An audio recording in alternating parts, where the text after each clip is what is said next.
अस्सलामु अलैकुम। एक दफ़ा एक चालाक और धोखेबाज शख्स ने कहीं से एक गधा चोरी किया और उसे फ़रोख्त करने के लिए करीबी बाज़ार ले गया। बाज़ार जाने से पहले उसने गधे के मुंह में अशरफियाँ ठोंस कर कपड़े से अच्छी तरह बंद कर दिया। बाज़ार की पुरहजूम जगह पर खड़े होकर उसने गधे के मुंह से कपड़ा हटा दिया। जैसे ही कपड़ा हटा, गधे के मुंह से अशरफियाँ निकल कर ज़मीन पर गिरने लगीं। सिक्कों की छनकार सुनकर लोग मुतवज्जे हो गए और हैरान होकर पूछने लगे कि गधे के मुंह से सिक्के, वो भी सोने के, ये क्या माजरा है। धोखेबाज कहने लगा, भाइयों, ये एक अजीबो गरीब गधा है और मैं इससे बहुत तंग हूँ। मैं जब भी परेशान या उदास होता हूँ तो दिन में एक बार इसके मुंह से सोने की अशरफियाँ गिरने लगती हैं। अब तो मेरे घर में अशरफियाँ रखने की जगह भी नहीं बची, इसलिए मैं चाहता हूँ कि इसे कोई ज़रूरतमंद और जानवरों से प्यार करने वाला ताजर ख़रीद ले। लोगों ने अशरफियाँ गिरती हुई अपनी आंखों से देख ली थी और बाकी का किस्सा सुनकर हर किसी की ख्वाहिश यही थी कि यह गधा जितने में भी मिल जाए सस्ता है। एक दूसरे से बढ़ चढ़ कर बोलियां लगाते हुए आखिरकार एक बड़े ताजर ने खतीर रकम के इवज़ इसे ख़रीद लिया। फ़रोख्त करने वाले ने रकम और ज़मीन पर गिरे हुए सिक्के समेटे और घर चला गया। जिस ताजर ने गधा खरीदा था वो फ़ख्र से गर्दन अकड़ाए हुए चल रहा था और अहले करिया उसके पीछे पीछे चलते हुए उसके घर तक पहुंच गए। सारे लोग मिलकर उदास और परेशान शक्लें बनाकर गधे के इर्द गिर्द बैठ गए। लोग घंटों बैठकर इंतज़ार करते रहे और बिल आखिर वो सचमुच परेशान हो गए। इस दौरान गधा, जो कब से भूखा था, उसने खूब चारा खाया मगर एक सिक्का तक न गिरा। आखिर वहाँ से किसी दाना का गुजर हुआ। उसने बताया कि तुम्हारे साथ धोखा हो चुका है। इससे पहले कि फ़रोख्त करने वाला भाग जाए, फ़ौरन उस धोखेबाज को पकड़ो। वो ताजर और अहले करिया इकट्ठे होकर जब उस धोखेबाज के घर बाहर पहुँचे और दरवाज़ा खटखटाकर उसके मुतल्लक इस्तफसार किया तो अंदर से धोखेबाज की बीवी ने कहा, वो तो कहीं काम से दूसरे गांव गए हुए हैं, आप बाहर ही इंतज़ार करें, मैं अपना पालतू कुत्ता भेजती हूँ, ये जाकर उन्हें आपके मुतल्लक बताएगा और उन्हें हर सूरत साथ भी लेकर आएगा। लोग दिलचस्पी से देखने और सोचने लगे कि ये कैसे हो सकता है कि कुत्ता अपने मालिक को घर लाए। दरअसल उस चालाक शख्स ने जब देखा कि तमाम लोग उसके घर के बाहर जमा हैं तो उसने अपनी बीवी को कुत्ते वाली पट्टी पढ़ाई, घर में पहले से बंधे हुए कुत्ते को आज़ाद किया और खुद घर की पिछली सिमत से चुपके से निकल गया। दूर जाकर उसने कुत्ते को पकड़ लिया और उसके साथ वापस घर की तरफ चल दिया। थोड़ी देर गुजरी तो लोगों को अपनी आंखों पर यकीन नहीं आ रहा था कि वही शख्स जिसने गधा फ़रोख्त किया था उसी कुत्ते के पीछे पीछे चलता हुआ आ रहा था। अब सारे लोग ये बात भूल कर वहाँ क्यों आए हैं कुत्ते के मुतल्लिक़ पूछने लगे। ये कुत्ता तो बड़े काम का है, बताओ ये कितने का है, इसे हर सूरत ख़रीदना होगा। इस धोखेबाज और चालाक शख्स ने पहले तो इनकार किया, लेकिन बाद में अच्छे दाम मिलने पर वो कुत्ता उसी हजूम में से एक दूसरे ताजर को फ़रोख्त कर दिया। अब लोग टोली की शक्ल में सिर्फ ये देखने के लिए कि कुत्ता घर से गए हुए शख्स को कैसे वापस लेकर आता है, उस ताजर के साथ चलते गए। ताजर ने घर जाकर गुलाम को कहा कि तुम साथ वाले गांव जाओ ताकि कुत्ता तुम्हें ढूंढ कर वापस ले आए। गुलाम जैसे ही दूसरे गांव पहुंचा, वहां से भाग निकला और कुत्ता भी कहीं दूर चला गया जो वापस ना आया।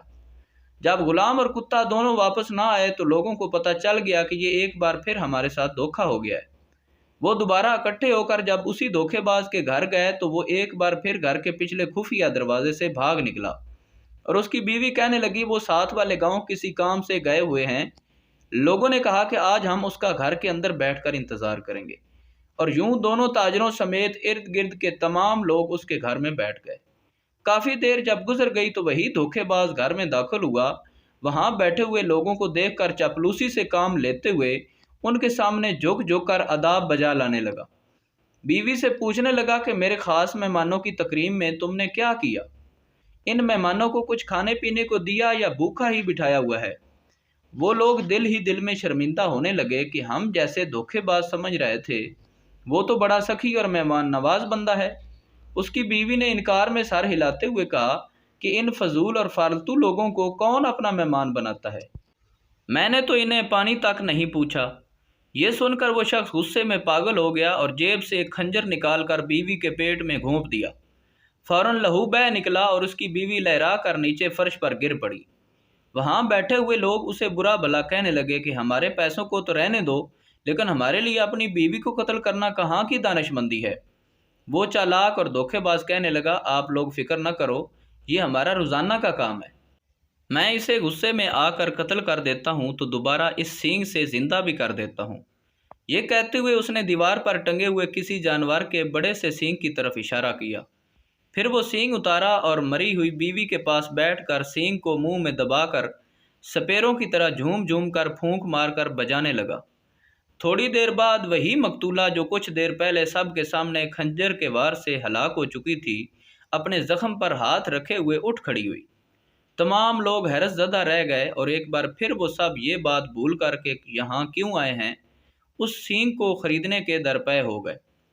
دھوکے باز نے بولی بڑھانے کی خاطر کہنا شروع کر دیا کہ یہ طلسماتی سینگ پوری دنیا میں ایک ہی ہے جو صرف میرے پاس ہے، اور میں اسے کسی بھی قیمت پر فروخت نہیں کروں گا۔ کرتے کرتے ایک بڑے تاجر نے سب سے زیادہ رقم ادا کر کے وہ سینگ خرید لیا، اور سینگ خرید کر وہ لوگ اپنے اپنے گھروں کو چلے گئے۔ جس نے سینگ خریدا تھا کہنے لگا، میں جو اپنی بیوی کی چخ چخ سے تنگ ہوں، آج اگر اس نے لڑائی کی تو مار دوں گا، اور رات سکون سے گزار کر صبح سینگ کی مدد سے زندہ کر لوں گا۔ لیکن در حقیقت اس دھوکے باز نے جب اپنے گھر کے باہر لوگوں کا اکٹھ دوبارہ دیکھا تو فوراً منصوبہ بنا کر اس میں اپنی بیوی کو شامل کر لیا۔ لال رنگ کی ایک تھیلی میں ڈال کر بیوی کے کپڑوں میں چھپا دیا۔ پھر ایک خنجر لیا جس کے دستہ میں خفیہ خانہ اور ایک بٹن تھا جس کو دبانے سے خنجر کا پھل اپنے دستے میں غائب ہو جاتا تھا، اور ایک پرانا بیکار سینگ لے کر دیوار پر ٹانگ دیا اور خود گھر کے خفیہ رستے سے نکل کر تھوڑی دیر روپوش رہ کر واپس آ گیا، اور پھر بیوی کو زندہ کرنے کا ڈرامہ رچا کر بیکار سینگ فروخت کر دیا تھا۔ جس نے سینگ خریدا تو جیسے ہی گھر پہنچا تو اس کی بیوی نے حسب معمول لڑائی شروع کر دی۔ اس نے بے فکر ہو کر خنجر نکالا اور بیوی کے پیٹ میں گھونپ دیا۔ خون نکلا، وہ تڑپی اور ٹھنڈی ہو گئی۔ اس نے اٹھا کر کمرے میں لٹا دیا اور پوری رات ایسے ہی رہنے دیا۔ صبح اٹھ کر اس نے بتیرہ سینگ کو مختلف طریقے سے بجایا، مگر وہ تو مردہ ہو چکی تھی۔